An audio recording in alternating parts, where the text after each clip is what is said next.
सर्व आयटेक गँगचं पुन्हा एकदा स्वागत आपल्या एज्युकेशनल यूट्यूब चॅनल टेक मॅथमध्ये. मागच्या व्हिडिओमध्ये आपण बघितलं मागच्या वर्षीची जी क्वेश्चन पेपर आहे किंवा रिस्पॉन्स शीट आहे, ही रिस्पॉन्स शीट कशी डाउनलोड करायची. तर मी तुम्हाला मागच्या व्हिडिओमध्ये सांगितलं होतं जास्तीत जास्त मुलांनी काय करा, मला ती जी रिस्पॉन्स शीट आहे ती मेल करा, म्हणजे आपल्याला याच्यावर काय करता येईल, लगेच व्हिडिओ घेऊन येता येईल. आता एक माझ्याकडे मोटर मेकॅनिकची रिस्पॉन्स शीट आहे. त्या रिस्पॉन्स शीट मधले जे वर्कशॉप कॅल्क्युलेशन अँड सायन्स आहे त्याचे जे एमसीक्यू आहे ते एमसीक्यू आज आपण बघणार आहे. ठीक आहे, त्याआधी मी तुम्हाला थोडक्यात एकदा एक्झामचा पॅटर्न सांगून देतो, म्हणजे तुमच्या नेमकं लक्षात येईल कसं राहणार आहे. आता बघा, मागच्या वर्षीचं जे आपलं एक्झाम पॅटर्न होतं त्यामध्ये टोटल किती एमसीक्यू होते? 50. आता मी एकत्र सांगतोय, 50 एमसीक्यू होते थिअरीचे. पण थिअरीमध्ये जे 38 क्वेश्चन आहे हे प्युअर थिअरीचे होते. 38 क्वेश्चन कसले होते? प्युअर थिअरीचे. त्यानंतर जे 6 क्वेश्चन आहे हे 6 क्वेश्चन कसले आहे? वर्कशॉप कॅल्क्युलेशन अँड सायन्स म्हणजे आपल्या मॅथचे. आणि जे 6 क्वेश्चन आहे हे कसले? इंजिनिअरिंग ड्रॉइंगचे. हे कसले? इंजिनिअरिंग ड्रॉइंगचे. आणि जो आपला ईएस आहे, ईएस विषयाचे सेपरेट 25 एमसीक्यू होतात. ठीक आहे, आणि हे सर्व काय होतात? कंबाईन होतात. तर तुम्हाला या प्रत्येकमध्ये म्हणजे ईएस मध्ये तुम्हाला वेगळं पास व्हावं लागेल, थिअरीमध्ये हे तिघं मिळून तुम्हाला क्लिअर करावं लागेल. ठीक आहे, क्लिअर किती? 50 पैकी किती मार्काला पास आहे? 50 पैकी तुम्हाला 18 मार्क्स आले पाहिजे. 18 मार्क्स म्हणजे तुमचे किती एमसीक्यू बरोबर आले पाहिजे? 9 एमसीक्यू बरोबर आले पाहिजे. याच्यावर मी एक सेपरेट व्हिडिओ घेऊन येईल. सध्या मी तुम्हाला फक्त एक आयडिया म्हणून सांगितलं. ठीक आहे, आपण व्हिडिओला सुरुवात करू. या व्हिडिओमध्ये आपण जे वर्कशॉप कॅल्क्युलेशन अँड सायन्स आहे याचे जे एमसीक्यू आहे विचारलेले मोटर मेकॅनिकला, तर ही मोटर मेकॅनिकची तुम्हाला ही फिटर असेल, तुम्ही टर्नर असेल, मशिनिस्ट असेल, मशिनिस्ट ग्राइंडर असेल, फर्स्ट इयर मेकॅनिकलच्या जेवढा पण ट्रेड असेल इलेक्ट्रॉनिकच्या सोडून, त्या सर्व ट्रेडला हे जे एमसीक्यू होते आपल्याला चालणार आहे. ठीक आहे, तर व्हिडिओला आपण सुरुवात करूया. मी एक्सप्लेन करायचा प्रयत्न करतो. ठीक आहे, पहिला प्रश्न त्यांनी काय म्हटलंय, व्हॉट आर फंडामेंटल युनिट्स. त्यांनी असं विचारलंय फंडामेंटल युनिट्स काय. तर फंडामेंटल युनिट समजून घेण्याआधी मी तुम्हाला एक सांगतो, जे आपले युनिट्स आहे या युनिटचे किती प्रकार आहे? 2. एक आहे फंडामेंटल युनिट्स आणि एक आहे आपलं डिराइव्ह युनिट. ठीक आहे, आता फंडामेंटल युनिट म्हणजे काय? हे युनिट कसे असतात? इंडिपेंडंट असतात, हे कोणावरच डिपेंड नसतात. आणि हे युनिट जे आहे एकदम प्युअर असतात. जसं उदाहरणार्थ लेंथ आहे लेंथ. ठीक आहे, आता लेंथचा एक्झाम्पल तुम्ही काय घेता? लेंथ आपण कशामध्ये मोजतो? एक तर सेंटीमीटर, एक तर मीटर, एक तर mm. ठीक आहे, या तिघांपैकी कशामध्ये तरी आपण काय करतो, जी लेंथ आहे ही मोजत असतो. ठीक आहे, त्यानंतर मास जो आहे, मास आपण कशामध्ये मोजणार आहे? मास आपण केजी म्हणा, न्यूटन म्हणा. ठीक आहे, याच्यामध्ये जे मास आहे ते आपण मोजणार आहे. टाइम आपण हॉवर मध्ये म्हणा, मिनिट मध्ये म्हणा, सेकंड मध्ये म्हणा. तर हे जे युनिट आहे हे युनिट फिक्स आहे, याच्यापासून कोणतं नवीन युनिट तयार होत नाहीये. तर त्यांनी विचारलं काय आपल्याला, फंडामेंटल कोणते? 2 युनिटचे प्रकार आहे, फंडामेंटल आणि दुसरं काय आहे? Derive unit. फंडामेंटल आणि दुसरं काय आहे? Derive units. आता डिराइव्ह काय आहे? डिराइव्ह म्हणजे काय? हे फंडामेंटल युनिट्स पासून तयार झालेले. ठीक आहे, फंडामेंटल युनिट्स पासून डिराइव्ह तयार झालेले. कसे डिराइव्ह तयार झालेले? तुम्हाला एक एक्झाम्पल म्हणून सांगतो. यात जे आता त्यांनी इथं काय म्हटलंय, एरिया. ठीक आहे, आता एरिया जे हे कोणते युनिट्स आहे? Derive unit. एरियाचं युनिट कसं तयार होतं बघा. आता समजा एरिया आहे, तुम्ही कोणता पण एक ऑब्जेक्ट पकडा, कोणतं पण, तुम्ही सर्कल पकडा, स्क्वेअर पकडा. समजा आता आपण स्क्वेअर लक्षात घेतला, एक साधा स्क्वेअर लक्षात घेतला, तर स्क्वेअरच्या एरियाचा फॉर्म्युला काय आहे? Side by side. काय? साइड बाय साइड म्हणजे काय? बाजू गुणिले बाजू. मग आपण याची जी साइड आहे, साइड म्हणजेच काय, त्याची जी लेंथ आहे ही आपण कशात मोजणार आहे? मीटर मध्ये किंवा सेंटीमीटर मध्ये. दुसरी जी साइड आहे ही पण आपण कशात मोजणार आहे? सेंटीमीटर मध्ये. मग सेंटीमीटर इंटू सेंटीमीटर, आपलं नवीन युनिट काय तयार होणार आहे? Centimetre square. म्हणजे काय झालं रे, जे फंडामेंटल युनिट्स आहे त्याच्यापासून नवीन युनिट तयार झालं. हे युनिट तुम्ही आधी कुठे बघितलेलं आहे का? नाही. हे युनिट काय झालं? तयार झालं. म्हणून आपण याला कोणते युनिट्स म्हणतो? Derive units. पण फंडामेंटल कोणते असतात? जे ऍक्च्युअली आपले 7च फंडामेंटल क्वांटिटी जे आपल्या फिक्स आहे, याला आपल्याला डिराइव्ह करायची गरज पडत नाही. तर ठीक आहे, याचा करेक्ट आन्सर काय? त्यांनी विचारलं आपल्याला फंडामेंटल. त्यांनी जर डिराइव्ह विचारलं असतं तर आपण कुठे येतं? Length, pressure. लेंथ पण नाही, याच्यापैकी एक पण ऑप्शन येणार नाही, कारण लेंथ पण आपलं कोणतं युनिट आहे? फंडामेंटल. मास पण आपलं फंडामेंटल आहे, एरिया आपलं डिराइव्ह आहे, व्हॉल्यूम आपलं डिराइव्ह आहे. तर त्यांनी जर डिराइव्ह विचारलं असतं तर एरिया किंवा व्हॉल्यूम आपण लिहिलं असतं. त्यांनी आपल्याला विचारले फंडामेंटल कोणतं आहे? लेंथ, मास आणि टाइम. तर आता ते 7 कोणते फंडामेंटल युनिट आहे ते पण मी तुम्हाला सांगून ठेवतो. ठीक आहे, कारण गरजेचं नाही की परीक्षेला ते सेम प्रश्न विचारतील. याच्याशी रिलेटेड आपल्याला जेवढे फंडामेंटल युनिटशी रिलेटेड जेवढे तेवढं आपण संपूर्ण टाकू लगेच. 2च मिनिटं. बघा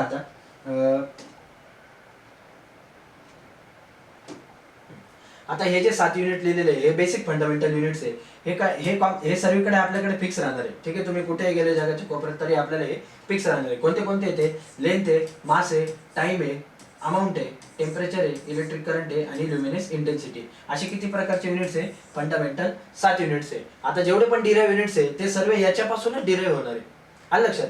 ते सर्व काय होणार, याच्यापासूनच डिराईव्ह होणार. जसं मी तुम्हाला एरियाचं एक्झाम्पल दिलं, व्हॉल्यूमचं एक्झाम्पल दिलं, तर हे याच्यापासूनच पुढचे जे युनिट आहे डिराईव्ह ते तयार होणार. पण हे जे 7 आहे हे कॉन्स्टंट राहणार. आता लेंथ कशामध्ये, त्याचं युनिट काय मीटर आणि दाखवणार कशाने आपण एम ने.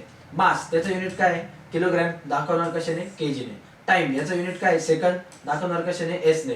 अमाऊंट याचं युनिट काय मोल, दाखवणार कशाने आपण MOL. टेम्परेचर याचं युनिट काय केल्विन, दाखवणार कशाने आपण के ने. इलेक्ट्रिक करंट याचं युनिट आहे एम्पियर, दाखवणार कशाने आपण AMP. अमाऊंट ल्युमिनस इंटेन्सिटी कॅन्डेला, दाखवणार कशाने आपण CD ने. असे किती प्रकारचे फंडामेंटल युनिट्स आहे, 7 प्रकारचे. ठीक आहे. आता बघूया पुढचा प्रश्न.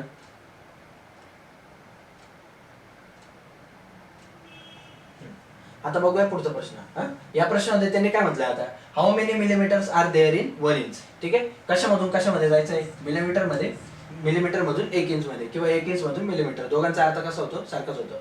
आता पहिले एक गोष्ट लक्षात घ्या, हे जे इंच आहे, इंच कोणत्या फॅमिली पासून आलेले आहे, तर फूटच्या फॅमिली पासून आले. फूटच्या फॅमिली पासून म्हणजे काय, याचा इंच हे छोटा युनिट आहे, त्याच्यापेक्षा छोटे युनिट कोणतं आहे, मिलीमीटर. ठीक आहे. आपण त्याची पूर्ण कन्सेप्ट समजून घेऊ. पहिली एक गोष्ट लक्षात घ्या, जेव्हा मी लिहितो 1 फूट, तर 1 फूट बरोबर आपलं किती इंच असतं, 12 इंच. किती इंच असतं, 12 इंच. किंवा 1 फूट आपण अजून दुसऱ्या प्रकारे लिहू शकतो. 1 फूट बरोबर आपलं किती सेंटीमीटर असतं, 30.48 सेंटीमीटर. व्यवस्थित लक्ष द्या. तुम्ही म्हणाल सर त्यांनी इथं विचारलं कशामध्ये, MM मध्ये विचारलंय, तर तुम्ही आम्हाला हे का बरं सांगताय. तर पहिले आपल्याला हे समजून घ्यावं लागेल 1 फूट मध्ये किती इंच असतात आणि 1 इंच मध्ये किती सेंटीमीटर असतात, तेव्हा आपण MM पर्यंत पोहोचू. ठीक आहे. मग आता बघा, त्यांनी जर असं दिलं असेल तर आपण काय करू शकतो, आता हे जे दिलंय 30, याचाच अर्थ काय होतो, 30.48 आणि 12 इंच हे दोघं कसे आले, सारखे आले. कारण इथं 1 फूट बरोबर 12 इंच आणि 1 फूट बरोबर 30.48 इंच म्हटलंय. मग आता आपण याला काय करू, सिम्पली डिवाइड करून घेऊ. 30.48 भागिले इथे किती आहे, 12. समजा इथं डिवायडेशन केलं आपण बाजूला करून, 30.48 12. ठीक आहे. 12 दोन्ही किती होता इथं, 24. इथं आले 6. ठीक आहे. पुढचा नंबर 4 घेतला खाली, 12 पंचे 60. पुढचा नंबर काय 4. किती उरले आता 8. 12 12 2 24 12 3 36 12 चौक 48. म्हणजे किती आले 4800. किती घरं सोडून पॉईंट आहे, 2.54. पण हे कसलं आलं, आता 2.54 कशामध्ये आलं आपलं, सेंटीमीटर मध्ये. 2.54 कशामध्ये आलं, सेंटीमीटर मध्ये. म्हणजे आता आपली व्हॅल्यू तयार झाली, 1 इंच बरोबर 2.54 सेंटीमीटर. त्याने आपल्याला सेंटीमीटर मध्ये विचारली का, नाही. त्याने आपल्याला कशामध्ये विचारली, MM मध्ये. मग आता सेंटीमीटर मधून मला MM मध्ये जायचंय. सेंटीमीटर मध्ये MM आपण कसं जातो, याला गुणिले आपल्याला किती करावं लागेल, 10. त्याला गुणिले किती करावं लागेल, 10. 10 का बरं करावं लागेल, 1 सेंटीमीटर बरोबर आपलं किती असतं, 10 MM असतं. 1 सेंटीमीटर बरोबर किती असतं, 10 MM. मग आता या पूर्ण टर्मला मला कितीने गुणावं लागेल, 10 ने गुणावं लागेल. आता मी याला 10 ने मल्टिप्लाय केलं, तर हा जो पॉईंट आहे, हा पॉईंट फक्त काय होईल, 1 घर पुढे सर्कल. ठीक आहे. हा पॉईंट फक्त इथून 1 घर पुढे सर्कल, म्हणजे आधी 2 नंतर होता, आता कोणा नंतर येईल, 5 नंतर. मग 25.4 mm हे आपलं फायनल आन्सर येईल. मग 1 इंच बरोबर किती MM होता, 25.4 mm. मग आपला राईट आन्सर काय आहे, 25.4 mm. आता तुम्ही म्हणाल सर तुम्ही एवढं का बरं सांगताय, बघा लक्षात घ्या, त्यांनी इथं हा प्रश्न विचारलाय काय, की 1 इंच बरोबर किती मिलीमीटर. ते कदाचित परीक्षेला असं पण विचारू शकता, 1 इंच बरोबर किती सेंटीमीटर. ठीक आहे. किंवा 1 फूट बरोबर किती MM, काही पण विचारू शकता. त्यामुळे ती जी कन्सेप्ट आहे तुमची, ती मी तुम्हाला पूर्ण क्लिअर करून दिली. ठीक आहे. जाऊया पुढच्या प्रश्नाकडे. आता त्यांनी काय म्हटलेलं बघा, विच मेटल, प्रश्न तिसरा, which metal contains iron as major content. ठीक आहे. म्हणजे काय, कोणत्या धातूमध्ये लोहाचा समावेश होतो. आता पहिले हे पण तुम्हाला थोडंसं लक्षात घ्यावं लागेल. लोह म्हणजे काय, किंवा फेरस नॉन फेरस म्हणजे काय. आता बघा, साध्या सोप्या भाषेत आणि पटकन सांगतो. फेरस याचा अर्थ असा होतो, फेरस मेटल्स, हे मेटलचे प्रकार आहे खरं, फेरस आणि नॉन फेरस. फेरस आणि नॉन फेरस, बरोबर.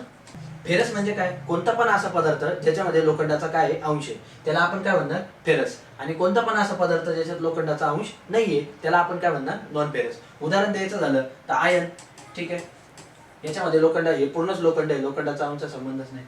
त्यानंतर स्टील म्हणा, कॉपर पण म्हणा, कोणत्या पण प्रकारचं मेटल ज्याच्यात लोखंडाचा अंश आहे त्याला आपण काय म्हणणार, फेरस. आणि अशा कोणत्या पण प्रकारचा सब्जेक्ट किंवा कोणत्या पण प्रकारचा ऑब्जेक्ट ज्याच्यात लोखंडाचा अंश नसतो त्याला आपण काय म्हणणार, नॉन फेरस. उदाहरणार्थ वूड म्हणजे काय, लाकूड. याच्यात कोणत्याच प्रकारचा लोखंडाचा अंश नसतो, किंवा लाकूड म्हणा, रबर म्हणा, ठीक आहे, प्लास्टिक म्हणा, हे सर्व कोणते नॉन फेरस. त्यांनी प्रश्न आपल्याला काय विचारलेला आहे, की which metal contain as a major, which metal contain iron as a major contain. म्हणजे काय, आता हे जे ब्रास मेटल, याच्यात पण ऑलरेडी आयर्नचा अंश आहेच. झिंक याच्यात पण काही प्रमाणात आयर्नचा अंश आहेच. ब्रॉन्झ याच्यात पण आहे आणि फेरस मेटल मध्ये पण आहे. त्यांनी आपल्याला प्रश्न काय विचारला आहे की सर्वात जास्त कशात असतं, मग सर्वात जास्त आपलं कशामध्ये येणार आहे, फेरस मेटल. कारण त्या वर्डचाच अर्थ काय होतो, फेरस. फेरस या शब्दाचा अर्थच काय होतो, फेरस मेटल. याचा अर्थ असा होतो की ज्याच्यात आयनचा काय आहे, मॅक्झिमम अंश आहे किंवा लोखंडाचा अंश आहे. मग याचा राईट आन्सर काय येणार आहे आपलं, फेरस मेटल. ठीक आहे, जाऊया आता पुढच्या प्रश्नाकडे. आता पुढचा प्रश्न बघा, त्यांनी काय म्हटलंय, what is the SI unit of heat. याला पण थोडासा वेळ लागेल, एकदम व्यवस्थित समजवतो. त्यांनी काय म्हटलंय, what is the SI unit of heat. पहिले एसआय युनिट काय आहे ते आपल्याला समजून घ्यावं लागेल. ठीक आहे, आता एसआय युनिट म्हणजे काय पहिले ते आपण समजून घेऊ. एसआय युनिटचा फुल फॉर्म आहे सिस्टीम इंटरनॅशनल. काय, सिस्टीम इंटरनॅशनल. System international. आता सिस्टीम इंटरनॅशनल काय आहे ते पण समजून घ्या. जे पण आपण आता युनिट मोजतो, समजा आता तुम्ही भारतामध्ये राहता, तर आपल्या इथं जे अंतर आहे म्हणजे जे डिस्टन्स आहे हे आपण कशामध्ये मोजतो, किलोमीटरमध्ये मोजतो. त्याच्यावरून आपल्याला अंदाज येतो. समजा तुम्हाला नाशिकवरून मालेगाव, धुळे किंवा नाशिकहून पुणे कुठे पण जायचं आहे, तर आपलं जे अंतर आहे हे अंतर आपलं कशामध्ये असतं, किलोमीटरमध्ये. कशामध्ये असतं, किलोमीटरमध्ये. म्हणजे समजा मी लिहिलं 250 किलोमीटर. ठीक आहे, एक मिनिट.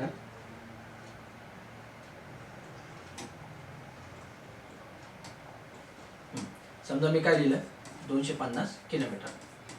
तर 250 किलोमीटर लिहिल्यानंतर तुम्हाला एका मिनिटात अंदाज येईल की इथं पोहोचायला मला साधारण 3 ते 4 तास लागेल. ठीक आहे, सायकलवर जायचं असेल तर 5 ते 6 तास लागेल, पायी जायचं असेल तर एखादा दिवस लागून जाईल. हा तुम्हाला पटकन अंदाज येईल. कशावरून, कारण आपल्या इथं जे डिस्टन्स आहे हे डिस्टन्स कशामध्ये मोजतात, किलोमीटरमध्ये. पण हेच मी तुम्हाला सांगितलं, तुम्हाला 250 माइल्स जायचं आहे. काय जायचं आहे, 250 माइल्स जायचं आहे. तर तुम्ही थोड्या वेळासाठी कन्फ्युज आहात, कारण 250 माइल्स म्हणजे किती हेच तुम्हाला माहित नाही. कदाचित इथून एवढं राहील, ठीक आहे, कदाचित इथून खूप लांब राहील, किलोमीटरपेक्षा छोटं राहील किंवा मोठं राहील. तर हे कन्फ्युजन कधी होतं, जेव्हा आपण काय करतो, देश बदलतो. देश बदलतो म्हणजे काय, इंडियामध्ये आपल्याकडे किलोमीटरमध्ये मोजतात. तुम्ही जर अमेरिका वगैरे या ठिकाणी गेले तर ते डिस्टन्स कशामध्ये मोजता, माइल्समध्ये मोजता. ठीक आहे, जसं वजनाचं पण तिकडं वेगळं आहे, आपल्या इथं वेगळं आहे. आपण जे वेट आहे हे आपण केजी मध्ये मोजतो आणि तिकडे जे वेट आहे हे कशामध्ये मोजता, पाऊंड मध्ये मोजता. तरी पण आपलं काय होऊ शकतं, कन्फ्युजन होऊ शकतं. हे कन्फ्युजन टाळण्यासाठी त्यांनी एक सिस्टीम आणली. त्या सिस्टीमला आपण काय म्हणतो, एसआय युनिट. त्या सिस्टीमला आपण काय म्हणतो, एसआय युनिट. एसआय युनिट म्हणजे काय, सिस्टीम इंटरनॅशनल. म्हणजे तुम्ही पूर्ण जगात कुठे पण गेले तरी त्या युनिटमध्ये बदल होणार नाही. त्याला आपण काय म्हणायचं, एसआय युनिट. ठीक आहे, आता त्यांनी आपल्याला विचारलं कसलं आहे, हीटचं. आता जी हीट आहे याचा एसआय युनिट काय आहे, तर हीटचं एसआय युनिट काय आपलं, जूल. मग आता तुम्ही इंडियात असाल, अमेरिकेला असाल, चायना, जपान कोणत्या पण देशात असाल, तर तिथं जी हीट आहे ती हीट कशामध्ये मोजली जाणार आहे, जूलमध्ये. म्हणून त्यांनी त्याला काय उल्लेख केला आहे, त्याचा एसआय युनिट. आणि आपण जनरली आपल्या वापरामध्ये पण वापरताना कोणते युनिट वापरतो, एसआय युनिट. ठीक आहे, पुढे जाऊन आणखी आपल्याला युनिटचे जे प्रकार आहेत ते बघायचे, म्हणून आता थोडक्यात सांगितलं. आता थोडं पुढे जाऊ आपण. ठीक आहे, क्वेश्चन नंबर 5. हे काय म्हटलेलं, हे पण थोडंसं एक्झाम्पल मोठे येईल, आपण व्यवस्थित बघूया. काय म्हटलंय त्यांनी, what is the example of first order lever. पहिले लिव्हर काय आहे ते आपल्याला समजून घ्यायचं आहे आणि इथले ऑप्शन पण बघून घ्या, आपण ग्रीन स्क्रीनवर जाणार आहे. यांनी इथं ऑप्शन काय काय दिलेले आहे, लाईम स्क्विझर म्हणजे चिमटा, त्यानंतर आपला लिंबू पिळायचा, त्यानंतर काय म्हटलं, पेअर ऑफ सीझर म्हणजे आपली कात्री, व्हील बॅरो म्हणजे एक चाकाचा बॅरो, त्यानंतर लाईम स्क्विझर. ठीक आहे, आता हे सर्व पेअर ऑफ टर्म्स हे खालीवरती झाले. हा, लाईम स्क्विझर इथं पाहिजे होतं आणि हे पेअर ऑफ टर्म्स तिथं पाहिजे होतं. ठीक आहे, काय अडचण नाही. आपण जाऊया ग्रीन स्क्रीनवर हे समजण्यासाठी. त्याआधी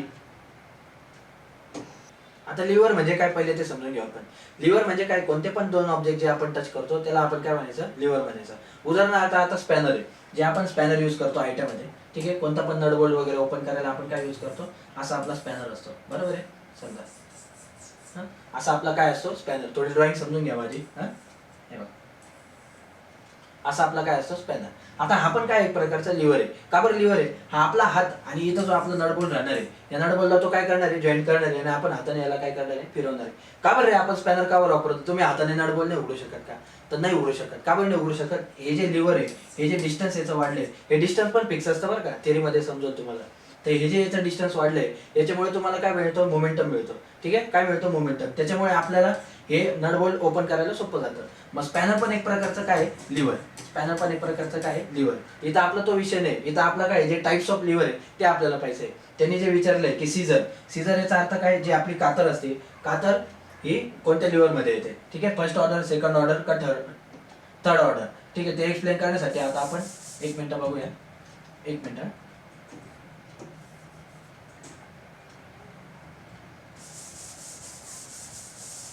ते एक्सप्लेन करण्यासाठी आता ते सर्व कन्सेप्ट समजण्यासाठी आपल्याकडे दोन डायग्राम आहे. हे दोन डायग्राम मी तुम्हाला व्यवस्थित सांगतो.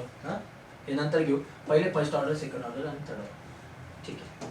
आता बघा लिव्हरचे किती प्रकार आहेत? 3 प्रकार आहेत. एक आहे फर्स्ट क्लास लिव्हर, दुसरं आहे सेकंड क्लास लिव्हर आणि तिसरं आहे थर्ड क्लास लिव्हर. ठीक आहे. आता हे काय ते पण समजून घ्या. आता बघा जेव्हा कधी तुम्ही गार्डन मध्ये वगैरे गेले असाल तर तिथे तुम्ही लहानपणी सीसॉ खेळले असाल.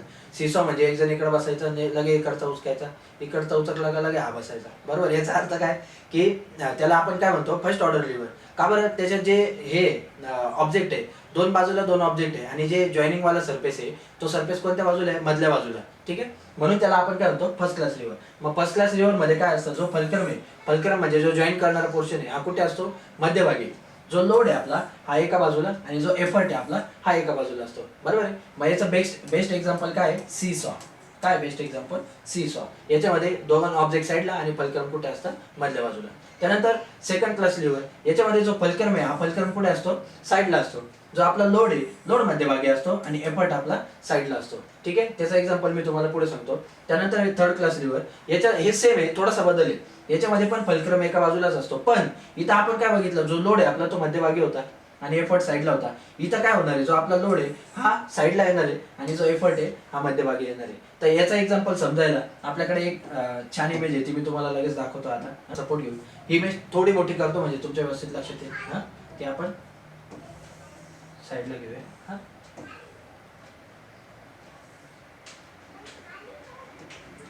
आता थोडी चांगली दिसत असेल. ठीक आहे, बघूया आता समजून घेऊया फर्स्ट क्लास, सेकंड क्लास आणि थर्ड क्लास काय. आता ते समजण्यासाठी आपल्या समोर 3 एक्झाम्पल आहे. ठीक आहे. आता पहिलं एक्झाम्पल त्यांनी आपल्याला काय सांगितलंय बघा, मी तुम्हाला मगाशी सिसॉचं एक्झाम्पल दिलं. सेम त्यांनी आपल्याला एक दुसरं एक्झाम्पल दिलंय. आता हे एक्झाम्पल त्यांनी कसलं दिलंय आपल्याला? सीझरचं दिलंय. ठीक आहे. सीझर म्हणजे आपली कातर. आता ही जी कातर आहे, कात्रीला आपण हे बघा हे जे दोन होते याच्यात आपण दोन अंगठे काय करतो? अंगठे किंवा जे दोन बोटे हे काय करतो? इन्सर्ट करतो. हे बोट इन्सर्ट केल्यानंतर आपण याची मुवमेंट करतो, म्हणजे याच्याने आपण काय लावतो? एफर्ट्स लावतो. ठीक आहे, ताकद लावतो. ते ताकद लावल्यामुळे फोर्स जनरेट, पण फोर्स तिथं नाही जनरेट होत. फोर्स जनरेट होताना कुठे होतो? इथं होतं. फोर्सलाच आपण काय म्हणू शकतो? लोड पण म्हणू शकतो. हा जनरेट होताना कुठे होतो? या बाजूला होतो. आणि जो फलक्रम आहे म्हणजे जो जॉईनिंग वाला पोर्शन आहे हा कुठे असतो? दोघी बाजूच्या मध्ये. मग याला काय म्हणायचं? First class order lever. ठीक आहे. त्यानंतर सेकंड क्लास ऑर्डर लिव्हर. आता यामध्ये बघा आपण फोर्स कुठे लावणार आहे? या बाजूला. सॉरी, आपण एफर्ट कुठे लावणार आहे? या बाजूला. आपण अशी घेऊन गाडी जाणार आहे. ठीक आहे. टाकताना आपण फोर्स कुठे लावणार आहे? या बाजूला. आणि जो फलक्रम आहे किंवा जी जॉईनिंग आहे ती कुठे असती? या बाजूला. याची आपण ऑलरेडी आधी जी इमेज बघितली होती त्याच्यात त्यांनी आपल्याला क्लिअर सांगितलं होतं. काय सांगितलं होतं? की इथं बघा, जर इथं फलक्रम असला, इथं एफर्ट असला आणि इथं लोड असला तर हे फर्स्ट क्लास. जर फलक्रम इथं असला, फोर्स मध्यभागी असला आणि लोड या बाजूला असला तर ते second class. Same third class साठी फक्त हे जे लोड आणि एफर्ट्स आहे हे फक्त काय होतं? इकडे तिकडे होतं, पण त्याच्यामध्ये पण जे फलक्रम आहे हे कोपऱ्यालाच असतं. आता ते पण एक्झाम्पल समजण्यासाठी त्यांनी आपल्याला आणखी एक एक्झाम्पल दिलेलं आहे. आपला जो आर्म्स आहे हा इथून एवढा हा पोर्शन त्यांनी आपल्याला दिलाय. समजा आता आपण काही वेट कॅरी करतोय हातामध्ये, काहीतरी आपण डंबेल, पुस्तक, वही काहीतरी वस्तू उचलतोय. आता ही वस्तू उचलताना फोर्स जो आहे आपला तो इथं लागतो. ठीक आहे. जो फलक्रम आहे तो आपला या बाजूला असतो आणि जे एफर्ट आहे आपला तो या बाजूला असतो. याच्यासारखंच आहे, फलक्रम एका बाजूला, एफर्ट आणि लोड एका बाजूला. ठीक आहे. तर हे फर्स्ट क्लास, सेकंड क्लास आणि थर्ड क्लास लिव्हरचे काही प्रकार आहे. त्यांनी आपल्याला विचारलेलं काय आहे ते आपण बघूया. एक मिनिट. हा, त्यांनी आपल्याला काय विचारलेलं आहे? Which is example of first order lever. यांच्यापैकी फर्स्ट ऑर्डर लिव्हरचं एक्झाम्पल कोणतं आहे? मग आपला राईट आन्सर काय आहे? Pair of scissor. म्हणजे आपण आताच बघितलं इमेज मध्ये जे कातर आहे, जी कातर आपण यूज करतो ही कशामध्ये येतं? आपली फर्स्ट क्लास लिव्हर मध्ये. मग आपला राईट आन्सर काय आहे? A pair of scissor. त्यानंतर पुढचा क्वेश्चन बघू आपण. Question number 6. याच्यामध्ये काय काय म्हटलंय? What are the two classification of units. हा आजचा आपला शेवटचा प्रश्न आहे वर्कशॉप कॅल्क्युलेशन सायन्स. कारण मी तुम्हाला मागे एक्सप्लेन करताना सांगितलं जे आपण आपल्या क्वेश्चन पेपर आहे किंवा रिस्पॉन्स शीट आहे याच्यामध्ये आपल्याला प्रत्येक रिस्पॉन्स शीट मध्ये वर्कशॉप कॅल्क्युलेशन अँड सायन्स याचे किती एक्झाम्पल भेटणार आहे? 6. इंजिनिअरिंग ड्रॉइंगचे किती भेटणार आहे? 6. आणि थेरीचे किती भेटणार आहे? 30. तुम्ही कमेंट करून सांगा तुम्हाला कोणत्या ट्रेडच्या जे थेरी क्वेश्चन आहे, थेरी क्वेश्चन एक्सप्लेन करून पाहिजे, मी त्या ट्रेडचे तुम्हाला एक्सप्लेन करून सांगेल. ठीक आहे. तर आजचा आपला शेवटचा प्रश्न काय म्हटलं त्यांनी? What are the two classification of units.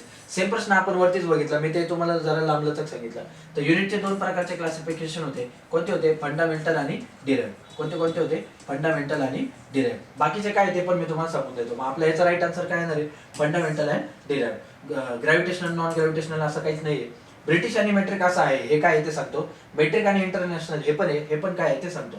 ठीक आहे. आता बघूया हे काय आहे ते पण तुम्हाला सांगतो. सर्वात पहिले जे मेट्रिक आहे, मेट्रिक सिस्टीम ही आपल्या इंडियामध्ये किंवा भारतामध्ये आपली ही यूज होत असते. मेट्रिक सिस्टीम कोणती आहे? MKS आणि CGS. काय?